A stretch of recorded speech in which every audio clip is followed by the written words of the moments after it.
Okay, just having a little look round Tony Thresher's, never thought I'd say it, winter solo. Having a little laugh in the background. Doesn't make solos anymore, but he was, he would make one for you, but it'd cost you a lot of money probably. And he'd have to have a word with his wife first as well.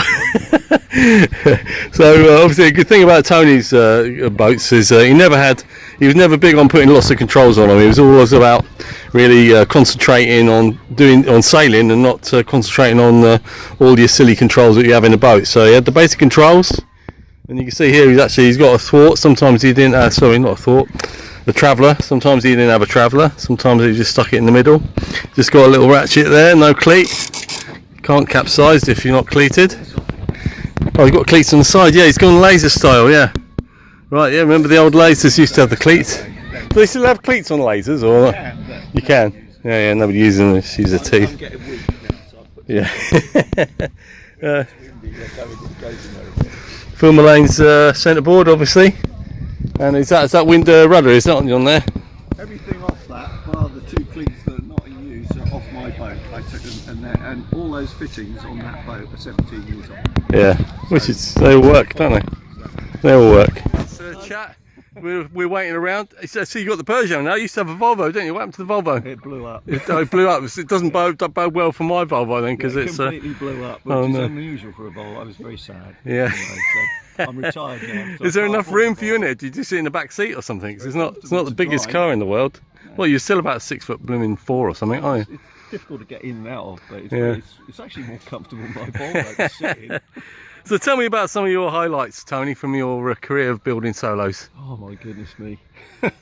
Without going on too long, because I've only got about 2 minutes. But You've got 2 minutes. Highlights? Yeah. I think my highlight memory would be the Penzance Nationals back in 91 or 2.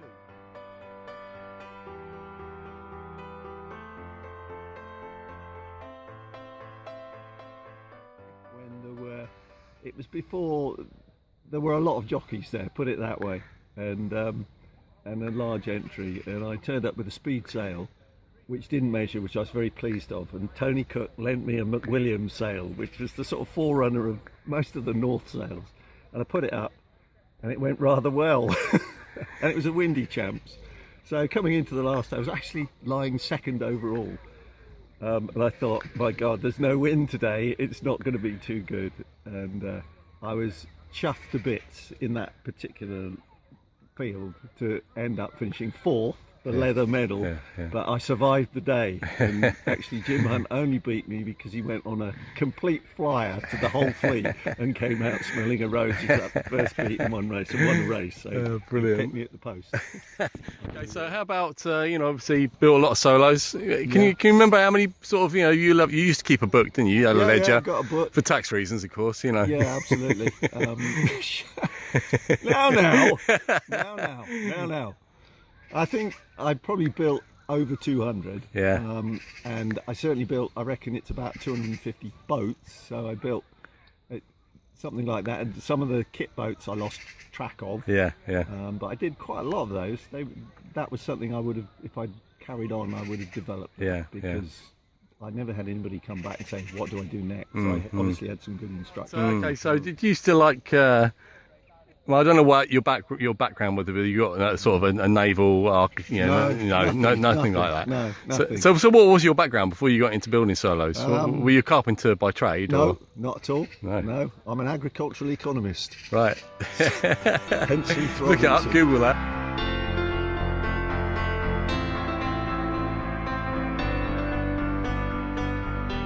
I went down. I was kind of forced down the uni route.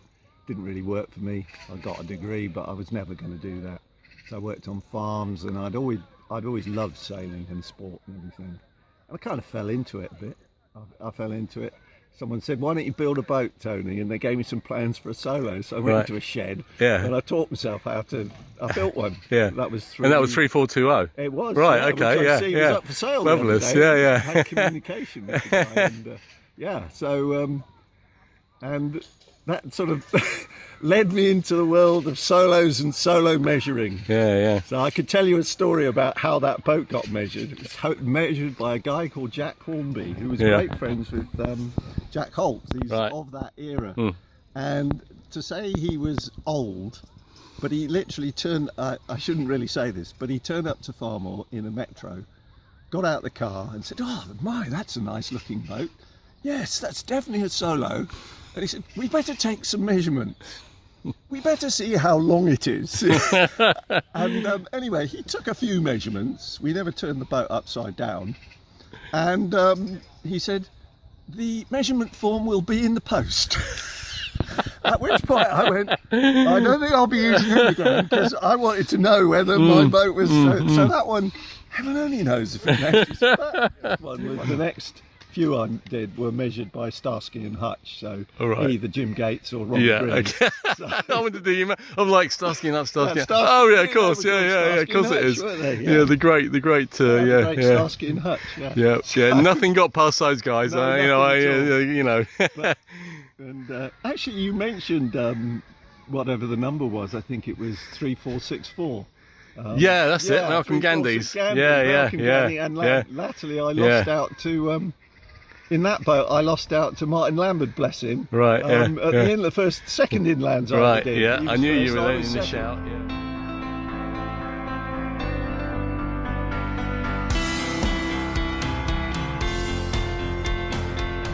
Second, it was all on the last race. Yeah. And basically, in those days, we finished upwind. Yes, that's right. Yeah. Sadly, I was very quick downwind, I'd go past him downwind in every single race. Yeah. And he'd come stomping past me upwind. So he picked me at the post. 3-5-5-0, I think he had, or something like that. Yeah. But and then Malcolm had it. Yeah. And that boat had a dispensation. Right. Okay. So it was irrelevant to it. It was a dispensation because. It only weighed 60 kilos. No, not at all. Ron Green measured that boat. He measured it, and he came and he said, "Well, there's a couple of measurements on the top chine, but they can be put in. But they're out of the water. Planed in, which I did, and they measured. But the main problem was station 1 at the bulkhead.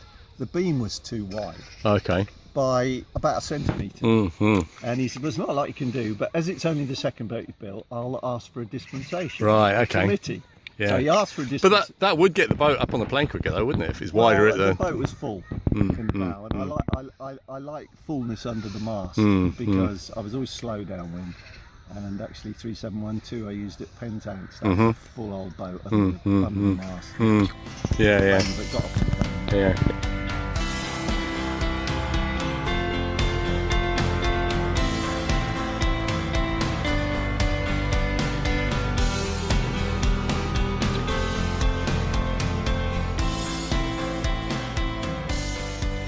When you were lying in bed at night with your lovely lady, did you lie there and think, well, I'm going to do this. This is what I'm going to try on this shape. Tomorrow I'm going to go in the shed and I'm going to try and make the rocker, do something. Yeah, I started out thinking from OKs that Don O'Donnell, a good old mentor of mine, he said, "No, you just got to build the thing as flat as you can make it with the measurements." So I built them as flat as I could, and the early boats were flat. And they did go pretty well off wind. I think people who had them said, "Well, this is going well off wind, isn't it, in a blow?" And then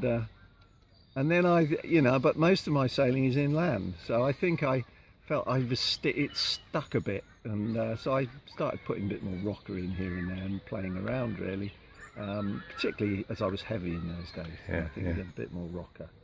It definitely carries your weight better in average sailing conditions. Yeah.